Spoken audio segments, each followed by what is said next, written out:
Ici, il n'y a pas d'écran, si ce n'est celui de mon téléphone.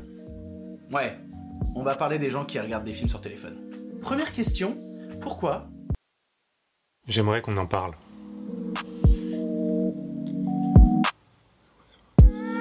Je vais commencer par rappeler que ce sont les opinions de In The Panda, Victor. On va l'appeler Victor. Je peux l'appeler Victor? Ce sont les opinions de Victor, et c'est même mon interprétation de ses opinions. Et je cherche pas à dire si sa façon de voir les choses sont fausses ou pas. Je veux juste apporter un autre point de vue. Cela étant dit, passons au sujet de la vidéo. Oh, changement de luminosité. Oh, changement des balances des blancs. Bon, c'est pas grave. C'est une vidéo qui traite du cinéma. Du cinéma, l'objet d'art, mais aussi du cinéma, le lieu. Et le titre de la vidéo, c'est « Comment bien voir du cinéma ». C'est bien ça, le titre? Parce que si je me trompe sur le titre, c'était pas ça. Et le titre de la vidéo, c'est « Comment bien voir un film ». Il explique en gros, pour lui, quel est le meilleur moyen de voir une œuvre audiovisuelle. Et fait référence au format long métrage, un film. Et de but en blanc, c'est le jugement de valeur entre bien et mal qui me fait tiquer en fait. Que regarder un film au cinéma, ce serait bien, et regarder sur un téléphone, ce serait mal. Mais si un film nous a touché, est-ce mal de l'avoir vu sur un téléphone? N'était-ce pas le but de l'auteur de nous toucher avec un message? Ou une vision quelconque? Comme t'as l'habitude de voir sur ma chaîne, je parle de minimalisme.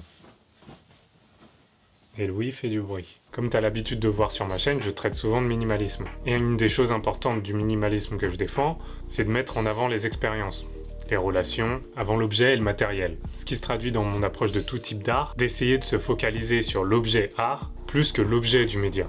Ok, je m'explique un peu. Un film, un jeu, un livre, est une idée. Une expérience immatérielle. Et finalement, ce qui fait le sel de cette expérience, c'est le message. C'est ce que raconte le film, le jeu ou le livre. C'est du moins ce que je perçois de l'art. Du coup, l'objet film est pour moi le plus important. Et si on se focalise sur le mode de transmission du média, que ce soit regarder à la télé, regarder sur un téléphone, regarder au cinéma, c'est que le film n'a finalement pas fait son boulot. Son boulot de nous emmener dans son univers, de nous immerger. Et c'est pas grave. Parce que la technique ou le mode de transmission d'un média est en général une contrainte de l'époque où on vit. Je joue toujours aux jeux vidéo. Je suis un grand fan de Pokémon. Pourquoi je parle comme... Non, je rigole. J'ai toujours des Game Boy, et on convient que je me poserai jamais la question si jouer sur mon écran non rétroéclairé soit la vraie, la bonne manière de jouer à ce jeu. Alors que pourtant, de base, le jeu a été fait pour être joué sur ce format d'écran dégueu. Et en fait, ce que j'ai retenu dans ma balade à Kanto, c'est moins l'écran dégueu vert que des heures à découvrir le monde. Capturer des petites créatures, marcher de ville en ville à pied. Pour reboucler sur le cinéma, oui, j'ai fait un petit tour sur la Game Boy parce que je peux pas m'empêcher de parler de Game Boy. Mais les films que j'ai le plus appréciés, la quasi-totalité, je les ai vus soit sur mon ordi, soit sur mon téléphone. Et là, je vais sûrement faire crier des cinéphiles, mais je m'en souviens, Akira, je l'ai vu sur Dailymotion en 480p et c'était coupé 3 fois. Ça n'en reste pas moins un de mes films préférés. Pareil pour Blade Runner, Ghost in the Shell, l'animé des années 90. J'ai découvert Memories of Murder il y a pas longtemps sur mon ordinateur et c'est un des plus grands films que j'ai vu.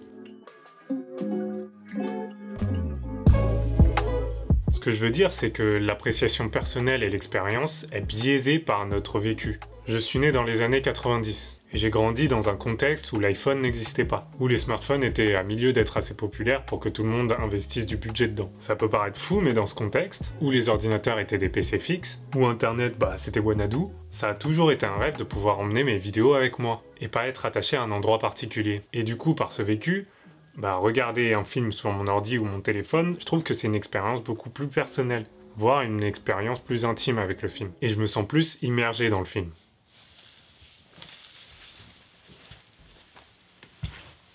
Là où je vais être plus extrême, et je sens déjà le torrent de haine affluer, c'est sur le format physique. Je pense que je vais dédier toute une vidéo à ça. D'ailleurs, dis-moi dans les commentaires si ça t'intéresse. Je ne suis pas aussi amoureux du cinéma que Victor. Je l'appelle Victor comme si on était potes.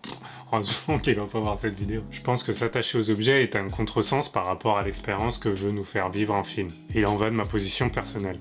Je joue aux jeux vidéo et la plupart sont en démat. Et je crois qu'il n'y a aucun DVD ou Blu-ray dans cette maison. J'en suis pas sûr, mais je crois pas qu'il y en ait. Mais ce débat pose plein de questions sur la propriété des biens, ça pose des questions sur les emplois liés à ça. Mais comme je t'ai dit plus tôt, je pense faire une vidéo totalement dédiée à ça, parce que ça mérite qu'on creuse beaucoup plus le sujet. Le problème le plus important, je pense, quand on regarde un film en dehors du cinéma, et encore, c'est que nous nous dédions de moins en moins à une activité à la fois. Effectivement, regarder un film sans avoir de notification, je pense que c'est mieux.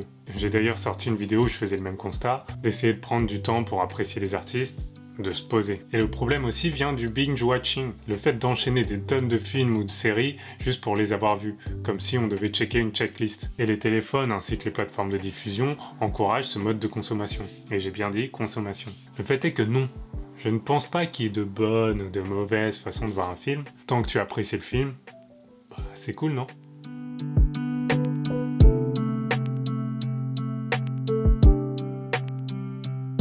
Cette vidéo n'était pas du tout prévue, même si elle sort un peu des formats que je fais d'habitude. Et la lumière s'en va. Il faudra vraiment que je prenne des lights chez Jérôme. Mais j'essaye de parler de minimalisme en dehors de juste faire des vidéos sur comment ranger son armoire, par exemple.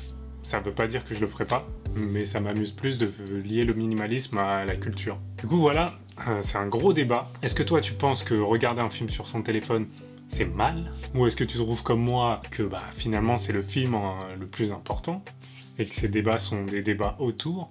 J'aimerais bien savoir ce que t'en penses. Je t'invite à liker cette vidéo si t'as aimé ça, je t'invite à t'abonner si t'as adoré. Et voilà, passe une bonne journée. À la semaine prochaine. Peace.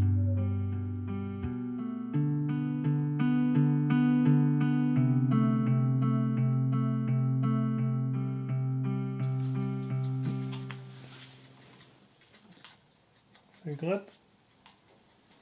Ça gratte, oui. Oh là là, ça gratte.